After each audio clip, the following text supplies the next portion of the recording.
جو ایک کہاوت ہے نا، نیکی کر دریا میں ڈال، اس کا مطلب یہی ہے نیکی کرو بھول جاؤ، نیکی کر کے اللہ کے پاس اس کا ریوارڈ حاصل کرو۔ لیکن آج کل کا دور الٹا ہو گیا ہے، آج کل نیکی کر کے پہلے فیس بک پہ ڈالا جاتا ہے، نیکی کر کے پہلے اسٹیٹس لگایا جاتا ہے، نیکی کر کے پہلے اخبار میں چھپوایا جاتا ہے۔ تو آج کا دور بدل گیا، آج کا دور کیا ہو گیا؟ نیکی کر اسٹیٹس پہ ڈال، نیکی کر فیس بک پہ ڈال، نیکی کر واٹس ایپ پہ ڈال، نیکی کر انسٹاگرام پہ ڈال، نیکی کر خود پرچار کر۔ یہ دور وہ ہو گیا ہے میرے بھائی۔ تو وہ اصول آج بھی یاد رکھیں، نیکی کر دریا میں ڈال، نیکی کر کے اللہ سے اس کے ریوارڈ کی تمنا اور آرزو کیجیے۔ قطوفہا دانیہ، اور جنت میں جس میوے کو، جس پھل کو وہ کھانا چاہے گا، وہ پھل جھک کر کے اس کے پاس آ جائے گا۔ دنیا میں ہمیں پھل چاہیے تو ہمیں خریدنا پڑتا ہے، یا اگر ہمارے پاس کوئی باغیچہ ہے تو ہمیں توڑنا پڑتا ہے۔ جنت میں توڑنا نہیں ہے، جنت میں تو بس خواہش کرنا ہے، ہمیں بس وش کرنا ہے، ہمیں آرزو کرنا ہے کہ ہمیں یہ مل جائے اور سامنے آ جائے گا۔ پھل جھک جائیں گے، قطوفہا دانیہ، جنت کے پھل جھک جائیں گے اس کے لیے۔ ایک بات بتانا آپ کو ضروری سمجھتا ہوں کہ پرسوں جو ہے 28ویں پارے کی تفسیر کے دوران ایک مسئلہ آیا تھا، زہار کا مسئلہ۔ شوہر اپنی بیوی سے جب یہ بول دے کہ تو میرے لیے ویسی ہے جیسے میری ماں کی پیٹھ ہے، تو میں نے بتایا تھا کہ حضرت خولہ بنت ثعلبہ رضی اللہ تعالیٰ عنہ کے شوہر نے ان سے زہار کیا تھا، اور بعد میں ان کے دعا کرنے کی وجہ سے اللہ تعالیٰ نے زہار کا مسئلہ بیان کیا۔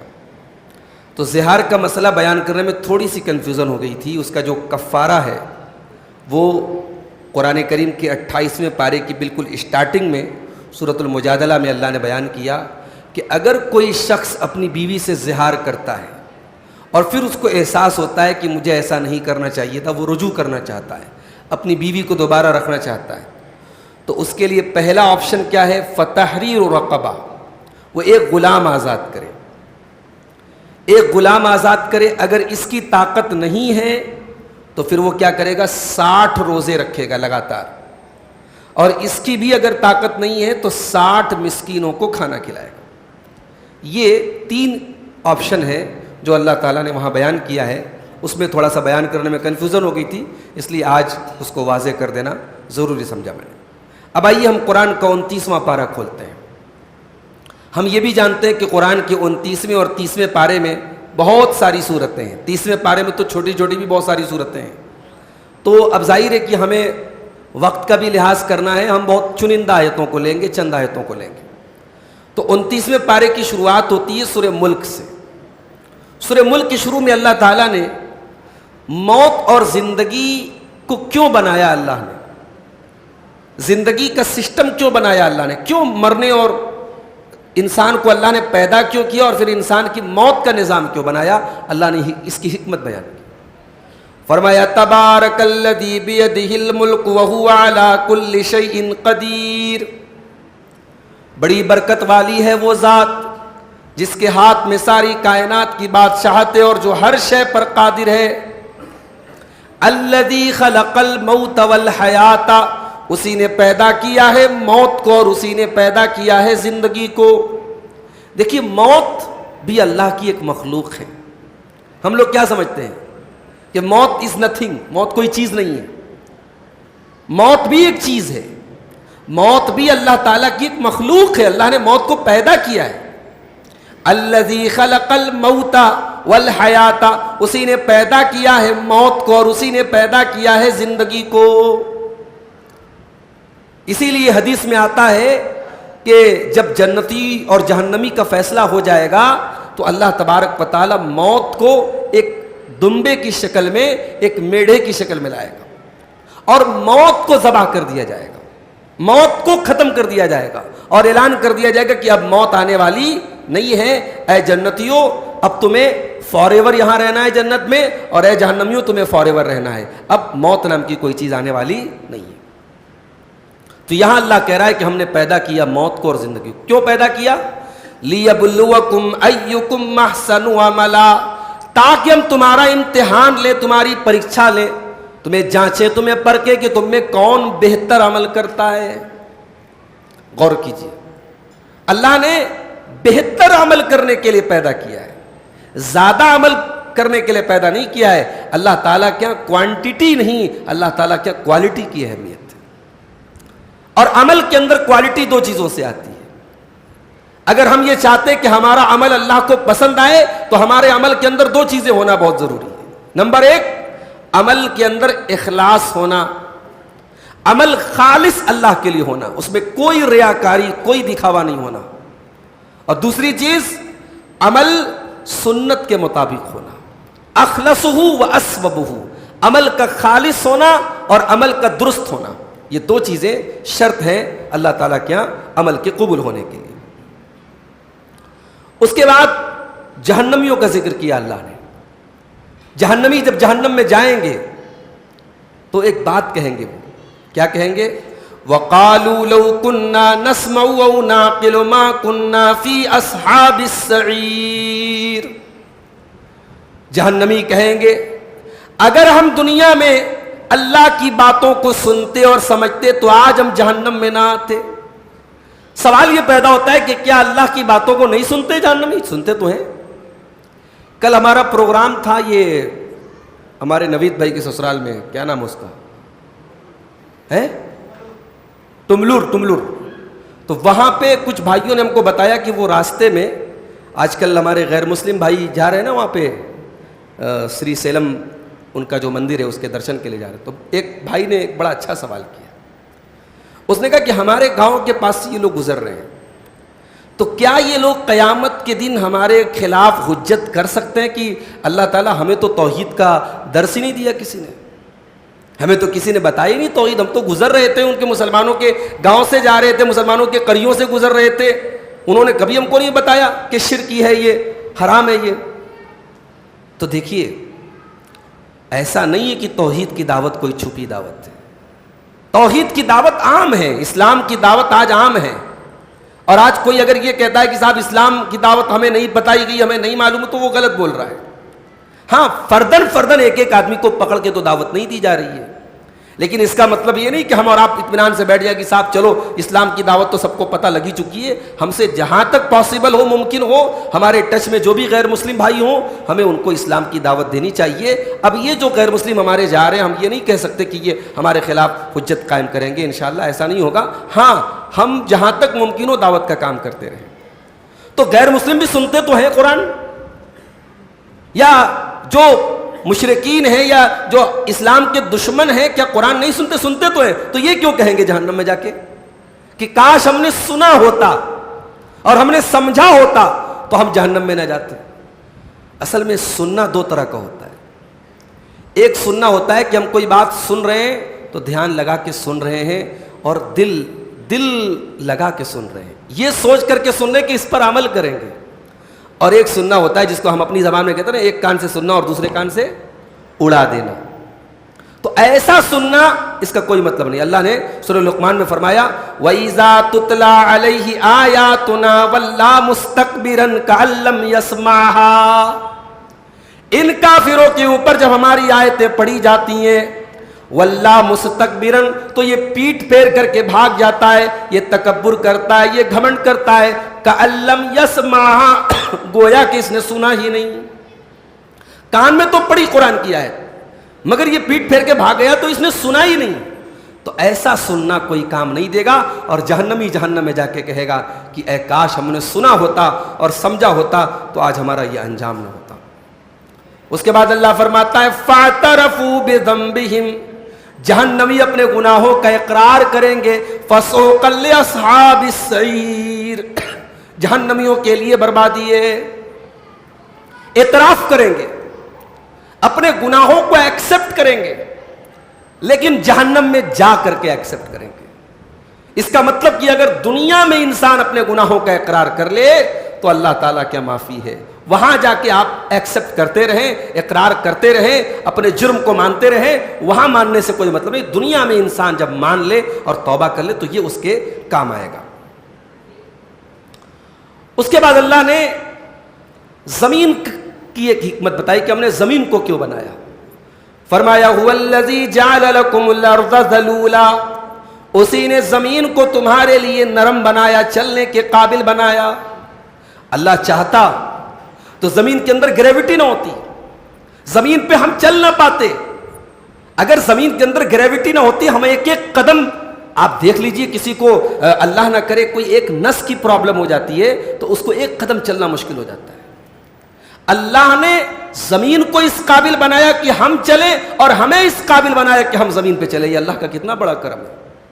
هو الذی جعل لکم الارض ذلولا, اسی نے زمین کو تمہارے لیے چلنے کے قابل بنایا. فامشوا فی مناکبہا, تو تم زمین کے کونے کونے میں چلا کرو. فامشوا فی مناکبہا وکلوا من رزقہ, اور اللہ کے دیے ہوئے رزق کو کھایا کرو. اب اس آیت کو سامنے رکھیے اور قرآن کے 12ویں پارے کی پہلی آیت کو یاد کیجیے. وَمَا مِن دَابَّةٍ فِي الْأَرْضِ إِلَّا عَلَى اللَّهِ رِزْقُهَا, زمین کے اندر جتنے چوپائے ہیں, جتنے انسان ہیں, جتنے جانور ہیں, سب کی روزی روٹی ہمارے ذمے ہے. وہاں کہہ رہا ہے اللہ کی روزی روٹی ہمارے ذمے ہے, اور یہاں کیا کہہ رہا ہے کہ زمین کے کونے کونے کا سفر کرو, بزنس کرو, تجارت کرو, کاروبار کرو, اور پھر اللہ کا رزق کھاؤ. اس کا مطلب یہ ہوا کہ توکل اللہ کا نام لے کے ہاتھ پیر توڑ کر کے بیٹھ جانے کا نام نہیں ہے. توکل اسباب کو اختیار کرنا اور اللہ کی ذات پر بھروسہ کرنا, ان دونوں چیزوں کا نام توکل ہے. سمجھ میں آ رہی بات؟ بھئی آپ بیمار ہیں, اب اللہ تعالیٰ شافی ہے, شفا دینے والا ہے, ہمارا عقیدہ ہے کہ اللہ شفا دینے والا ہے, مگر نبی نے یہ بھی فرمایا ہے کہ ہر بیماری کی اللہ نے دوا بنائی ہے. آپ صاحب اطمینان سے بیٹھ جائیں. بعض لوگ بڑے بیوقوف قسم کے ہوتے ہیں, کہتے ہیں ارے ہمارے مقدر میں شفا لکھی ہوگی تو اللہ شفا دے گا, ہم دوا نہیں کھائیں گے. وہ ایک صاحب ہیں, کیا نام ہے ان کا, غیر مسلموں کے کوئی بہت بڑے پروچک ہیں, ان کے درمیان وہ اسپیچ دیتے ہیں, شاید سدگرو بولتے ہیں ان کو, سدگرو. تو سدگرو صاحب جو ہے یہ اپنی تقریروں میں کہتے تھے کہ صاحب یہ میڈیکل سائنس بیکار چیز ہے, اور ایلوپیتھک دوائیں جو ہیں یہ انسان کے بدن کو کھوکھلا کرتی ہیں, یوگا کرو اور آیوروید اپناؤ اور یہ کرو اور وہ کرو. اور سدگرو صاحب جب بیمار پڑے, اسی میڈیکل سائنس کا علاج ہوا, ہاسپٹل میں ایڈمٹ ہوئے, آکسیجن لگایا گیا ان کو, انجیکشن دیے گئے, ٹیبلٹ دیے گئے, کیپسول دیے گئے, وہاں ان کی ساری اسپیچ دھری کی دھری رہ گئی. تو اگر کوئی مسلمان بھی اس طریقے کی بات بولتا ہے کہ صاحب ہمیں دوا کی ضرورت نہیں ہے, ہمیں ڈاکٹروں کے پاس جانے کی ضرورت نہیں ہے, ہم اللہ سے دعا کریں انشاءاللہ ہم تندرست رہیں گے, یہ بیوقوفی کی بات ہے میرے بھائی. شریعت نے آپ کو علاج کرنے کا حکم دیا ہے. تو اسباب کو اختیار کرنا اور اللہ کی ذات پر بھروسہ کرنا, ان دونوں کے مجموعے کا, ان دونوں کے مکسچر کا نام توکل ہے. یہاں اللہ کیا کہہ رہا ہے کہ زمین میں, اور اسی لیے علماء کہتے ہیں کہ سب سے بہترین کمائی تجارت ہے. علماء میں اس بات میں اختلاف ہے کہ سب سے بہترین کمائی کیا ہے, کھیتی کرنا ہے یا بزنس کرنا ہے, تجارت کرنا ہے. تو بعض علماء کہتے ہیں کہ کھیتی کرنا سب سے افضل ہے. کیوں؟ کیونکہ کھیتی میں انسان کا دار و مدار اللہ کے اوپر ہوتا ہے. وہ اللہ سے دعائیں کرتا ہے کہ اللہ جب بارش نازل کرے گا تب کھیتی ہوگی, تب پیداوار ہوگی. ایک ذرا سی بارش نہ ہو پوری کھیتی, کیوں ہر سال ہمارے ملک میں کسان سوسائڈ کرتے ہیں, وہ کتنی محنت سے تمام فصل تیار کرتے ہیں, اور ایک ذرا سی جو ہے بارش زیادہ ہو جائے تو مسئلہ ہے, بارش نہ ہو تو مسئلہ ہے. ابھی یو پی میں بہت بڑے علاقے میں جو ہے خطرناک قسم کی آگ لگ گئی اور کروڑوں کی فصل جو ہے برباد ہو گئی. ابھی یو پی کی نیوز ہے, کل پرسوں کی نیوز ہے. تو کھیتی کرنے والے کا بہت بڑا مسئلہ جو ہے اللہ کی ذات پر اس کا ہمیشہ بھروسہ رہتا ہے. اس لیے علماء, بہت سارے علماء کہتے ہیں سب سے بہترین کام کون سا ہے, کھیتی کرنا ہے, کاشتکاری کرنا ہے. لیکن زیادہ تر علماء کا کہنا ہے کہ تجارت سب سے بہترین آپشن ہے, اور قرآن کریم کی آیتوں سے بھی یہی بات زیادہ مضبوط نظر آتی ہے کہ انسان کو جہاں تک ممکن ہو حلال اور جائز تجارت کرنی چاہیے. اس کے بعد سورہ قلم شروع ہوتی ہے. سورہ قلم میں اللہ نے قلم کی قسم کھائی, نون والقلم وما یسطرون, قسم ہے قلم کی اور جو قلم سے لکھا جاتا ہے ان تمام چیزوں کی قسم ہے. قلم کی قسم کیوں کھائی اللہ نے؟ کیونکہ قلم کی طاقت کا لوہا ہر زمانے میں مانا گیا ہے, اور قرآن کریم لکھا گیا اسی قلم سے, آسمانی کتابیں لکھی گئی اسی قلم سے, دنیا کے تمام علوم, تمام نالجبل چیزیں اور تمام دنیا کی جانکاریاں اسی قلم کے ذریعے لکھی گئی میرے بھائی. اور آج ہم جسے میڈیا کہتے ہیں, میڈیا بھی تو قلم کا ہی ایک قلم کی ایک نئی شکل ہے, ایک ماڈرن شکل ہے. کل اخباروں کے ذریعے میڈیا کا کام ہوتا تھا, آج وہ الیکٹرانک میڈیا بن گئی.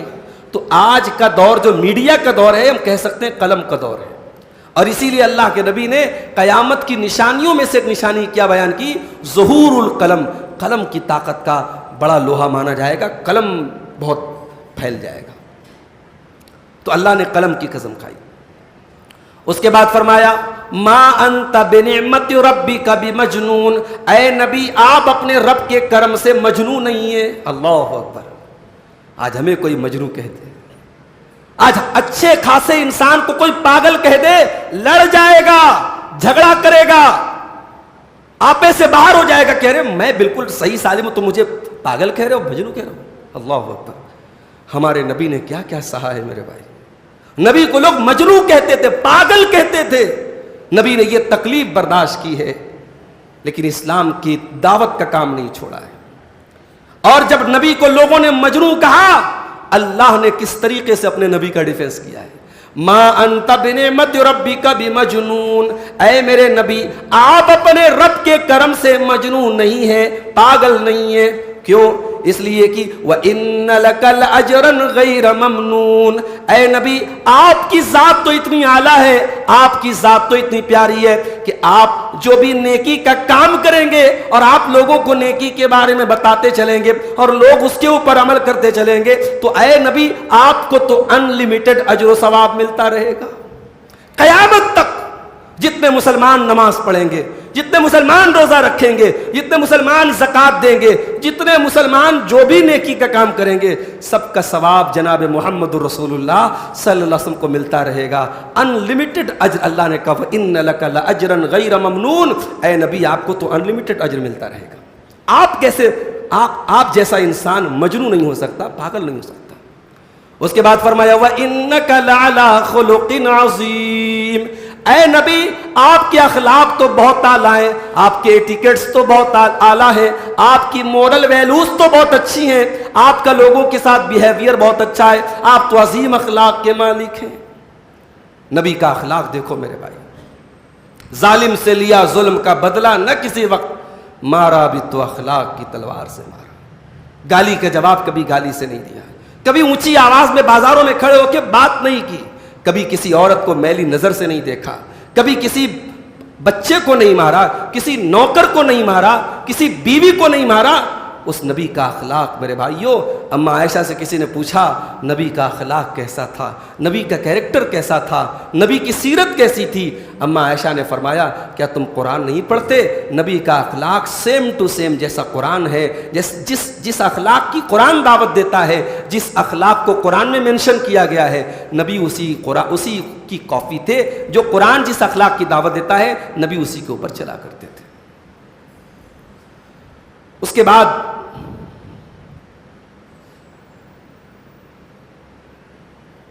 سورہ الحاقہ شروع ہوتی ہے۔ سورہ الحاقہ میں اللہ تعالیٰ نے قیامت کے دن کا ایک نقشہ کھینچا۔ قیامت کے دن دو قسم کے لوگ ہوں گے، کچھ لوگوں کو اللہ تعالیٰ ان کے داہنے ہاتھ میں ان کا نام اعمال دے گا اور کچھ لوگوں کے ہاتھ میں بائیں ہاتھ میں ان کا نام اعمال دے گا۔ اب یہ جو رائٹ ہینڈ والے ہوں گے یہ کامیاب ہوں گے۔ وَأَمَّا مَنْ أُوتِيَ كِتَابَهُ بِيَمِينِهِ، جن کا نام اعمال ان کے داہنے ہاتھ میں دیا جائے گا، فَيَقُولُ هَاؤُمُ اقْرَءُوا كِتَابِيَهْ، وہ کہیں گے اے کاش، ہاؤم اقرؤوا کتابیہ، وہ کہیں گے اے لوگو یہ دیکھو یہ پڑھ دو میری کتاب، انی ظننت انی ملاق حسابیہ، مجھے یقین تھا مجھے میرا حساب مل کر کے رہے گا۔ ایک مومن کو قیامت کے دن جب بھئی بچہ جب محنت کرتا ہے نا، اسکول میں پڑھنے والا، ایک میڈیکل کی تیاری کرنے والا نیٹ جب نکال لیتا ہے نا، اس کی خوشی کا کیا ٹھکانہ ہوتا ہے، آپ سوچ سکتے ہیں؟ ایک بچہ جس نے رات دن محنت کر کے پڑھائی کی ہو، جب اس کو بتایا جاتا ہے نا، اسکول میں اناؤنسمنٹ ہوتا ہے کہ تو نے کلاس میں ٹاپ کر لیا، اس بچے کے دل پر کیا کیفیت ہوتی ہے۔ ایک مومن کو جب اس کے داہنے ہاتھ میں نام اعمال، یہ تو انڈیکیشن ہوگا نا، یہ تو علامت ہوگی کہ بھئی داہنے ہاتھ میں مل گیا، کامیاب ہو گیا، سوچو اس کی خوشی کا کیا عالم ہوگا۔ اور وہ مومن کہے گا انی ظننت انی ملاق حسابیہ، میں جانتا تھا میری محنت بیکار نہیں جائے گی۔ جب لوگ اپنی خواہشات کے پیچھے سرپٹ بھاگ رہے تھے، میں نے اپنی خواہشات کو قابو میں رکھا تھا، میں نے اپنی زبان کو قابو میں رکھا تھا، میں نے اپنی شرمگاہ کی حفاظت کی تھی، میں نے حرام سے اپنے آپ کو بچایا تھا، میں نے اللہ کے ذکر کی اور نماز کی پابندی کی تھی، میں نے اپنی زندگی کو شیطان کے حوالے نہیں کیا تھا۔ انی ظننت انی ملاق حسابیہ، مجھے یقین تھا مجھے میرا حساب مل کر کے رہے گا۔ فہو فی عیشۃ راضیہ، اللہ فرماتا ہے کہ اس انسان کو اللہ تعالیٰ عیش و آرام کی زندگی عطا فرمائے گا۔ فی جنت عالیہ، اور جنت میں اونچے اونچے باغات اس کو دیے جائیں گے۔ قطوفہا دانیہ، اور جنت میں جس میوے کو جس پھل کو وہ کھانا چاہے گا وہ پھل جھک کر کے اس کے پاس آ جائے گا۔ دنیا میں ہمیں پھل چاہیے تو ہمیں خریدنا پڑتا ہے، یا اگر ہمارے پاس کوئی باغیچہ ہے تو ہمیں توڑنا پڑتا ہے۔ جنت میں توڑنا نہیں ہے، جنت میں تو بس خواہش کرنا ہے، ہمیں بس وش کرنا ہے، ہمیں آرزو کرنا ہے کہ ہمیں یہ مل جائے اور سامنے آ جائے گا، پھل جھک جائیں گے۔ قطوفہا دانیہ، جنت کے پھل جھک جائیں گے اس کے لیے۔ اللہ فرمائے گا کلوا واشربوا ہنیئا بما اسلفتم فی الایام الخالیہ، اے میرے بندے تو کھا اور تو پی کہ تو نے دنیا میں بہت عمل کیا تھا، مجھے راضی کرنے کے لیے تو نے بہت نیک عمل کیا تھا۔ اس کے بعد اب بائیں ہاتھ میں جس کا نام ہے اعمال ملے گا اس کا کیا حال ہوگا؟ وَأَمَّا مَنْ أُوتِيَ كِتَابَهُ بِشِمَالِهِ، اور جس کا نام اعمال اس کے بائیں ہاتھ میں دے دیا جائے گا، فیقول، وہ کیا کہے گا؟ یا لیتنی لم اوت کتابیہ، اے کاش میری کتاب مجھے نہ دی گئی ہوتی، ولم ادری ما حسابیہ، اور اے کاش مجھے اپنا حساب و کتاب پتہ نہ چلتا۔ یا لیتہا کانت القاضیہ، اے کاش دنیا میں جو موت آئی تھی اسی موت پر میرا کام تمام ہو گیا ہوتا۔ ما اغنا عنی مالیہ، میرا مال میرے کسی کام نہیں آیا۔ ہلک عنی سلطانیہ، میرا پاور ختم ہو گیا، میری بادشاہت ختم ہو گئی۔ یہ ہوگا بائیں ہاتھ والوں کا حال۔ دعا کیجیے اللہ تعالی ہمیں داہنے ہاتھ والوں کی کیٹیگری میں شامل فرما دے۔ اس کے بعد سورہ معارج شروع ہوتی ہے۔ اللہ نے فرمایا قیامت کے دن کا نقشہ کھینچتے ہوئے، یوم تکون السماء کالمہل، جس دن آسمان تلچھٹ کی طرح ہو جائے گا، وَتَكُونُ الْجِبَالُ كَالْعِهْنِ، اور بڑے بڑے پہاڑ روئی کی طرح اور اون کی طرح ہو جائیں گے، وَلَا يَسْأَلُ حَمِيمٌ حَمِيمًا، اور کوئی جگری دوست بھی اپنے دوست کو پوچھے گا نہیں۔ قیامت کے دن جگری دوست بھی اپنے دوست کو نہیں پوچھے گا۔ يُبَصَّرُونَهُمْ، اور ایسا نہیں ہے کہ ایک دوسرے کو دکھیں گے نہیں، ایک دوسرے کو نظر آئیں گے۔ دنیا میں ساتھ میں چائے پینے والا، ساتھ میں اٹھنے بیٹھنے والا ایک دوسرے کو دیکھے گا، مگر قیامت کے دن کی نفسی نفسی کا یہ عالم ہوگا، کوئی کسی کا پرسان حال نہیں ہوگا۔ فرمایا یود المجرم لو یفتدی من عذاب یومئذ ببنیہ، جو مجرم ہوں گے، جو خطا کار ہوں گے، جو اللہ کے نافرمان ہوں گے، وہ یہ تمنا کریں گے کہ اے کاش، اے اللہ تو میری اولاد کو لے لے، مجھ کو چھوڑ دے، وصاحبتہ واخی، اے اللہ تو میری بیوی کو پکڑ لے، مجھ کو چھوڑ دے، میرے بھائی کو پکڑ لے، مجھ کو چھوڑ دے، وفصیلتہ التی تؤوی، اے اللہ میرے پورے خاندان کو تو پکڑ لے لیکن مجھ کو چھوڑ دے، ومن فی الارض جمیعا ثم ینجی، اے اللہ زمین میں جتنے لوگ ہیں تو سب کو لے لے، مجھ کو چھوڑ دے۔ اللہ فرمائے گا کلا، ایسا ہرگز ہرگز ہونے والا نہیں ہے۔ قیامت کے دن باپ کے بدلے بیٹا نہیں پکڑا جائے گا، بھائی کے بدلے بھائی نہیں پکڑا جائے گا، جو مجرم ہے وہی پکڑا جائے گا۔ کلا، ایسا ہرگز ہرگز ہونے والا نہیں ہے۔ انہا لظا، قیامت کے دن جہنم کی آگ بھڑکے گی، نزاعۃ للشوا، اور یہ انسان کی کھوپڑی کو کھینچ لے گی، انسان کی کھوپڑی کی کھال کو کھینچ لے گی۔ جہنم کی آگ اتنی تیز ہوگی انسان کی اسکن کو جلا کے بھسم کر دے گی، اور سب سے پہلے وہ انسان کی کھوپڑی پر حملہ کرے گی، نعوذ باللہ من ذالک۔ اس کے بعد سورہ نوح شروع ہوتی ہے۔ حضرت نوح علیہ السلام اپنی قوم کو تبلیغ کر رہے ہیں، دعوت دے رہے ہیں، پیار سے، محبت سے، ڈرا کے، دھمکا کے، ہر طریقے سے تبلیغ کر رہے ہیں۔ اپنی قوم سے کہتے ہیں فَقُلْتُ اسْتَغْفِرُوا رَبَّكُمْ إِنَّهُ كَانَ غَفَّارًا، اے میری قوم کے لوگوں اپنے رب سے تم مغفرت طلب کرو، اپنے رب سے استغفار کرو، إِنَّهُ كَانَ غَفَّارًا، وہ بہت معاف کرنے والا، بہت بخشنے والا ہے۔ یرسل السماء علیکم مدرارا، وہ آسمان سے موسلا دھار بارش تم پر نازل کرے گا۔ کثرت سے استغفار کرو میرے بھائی، اس وقت بارش کی ضرورت ہے ہمارے شہر کرنول، دعا کرو اللہ تعالیٰ رحمتوں کی بارش ہم پر نازل فرما دے۔ بڑی گرمی ہے، بڑے پریشان ہیں لوگ، اللہ رحمتوں کی بارش نازل فرما دے۔ استغفار کرنے سے بارش ہوتی۔ یرسل السماء علیکم مدرارا، تم پر موسلا دھار بارش برسے گی۔ وَيُمْدِدُكُمْ بِأَمْوَالٍ وَبَنِينَ، اور اللہ مال بھی تم کو عطا فرمائے گا اور اولاد بھی تم کو عطا فرمائے گا۔ وَيَجْعَلْ لَكُمْ جَنَّاتٍ، اور اللہ تم کو باغات بھی عطا فرمائے گا۔ وَيَجْعَلْ لَكُمْ أَنْهَارًا، اور نہریں بھی عطا فرمائے گا۔ امام حسن بصری کے پاس ایک مرتبہ کچھ لوگ آئے اور کہا کہ امام صاحب بہت پریشان ہیں ہم لوگ، بارش نہیں ہو رہی ہے، سوکھا پڑا ہوا ہے۔ انہوں نے کہا کہ جاؤ استغفار کرو۔ پھر کوئی اور آیا، اس نے کہا امام صاحب شادی کے کئی برس ہو گئے، بچہ نہیں ہو رہا ہے، کہا جاؤ استغفار کرو۔ پھر کوئی اور آیا، بولا میرے باغ میں پھل نہیں پیدا ہو رہا ہے، پیداوار اچھی نہیں ہو رہی، بولے جاؤ استغفار کرو۔ کوئی اور آیا، بولا نہر کا پانی سوکھ گیا ہے، دعا کیجیے نہر میں پانی بہنے لگے، کہا جاؤ استغفار کرو۔ تو ان کے شاگردوں نے پوچھا، ان کے اسٹوڈنٹس نے پوچھا کہ شیخ صاحب بات سمجھ میں نہیں آ رہی ہے کہ ساری بیماریوں کا ایک ہی علاج آپ بتا رہے ہیں، استغفار کرو۔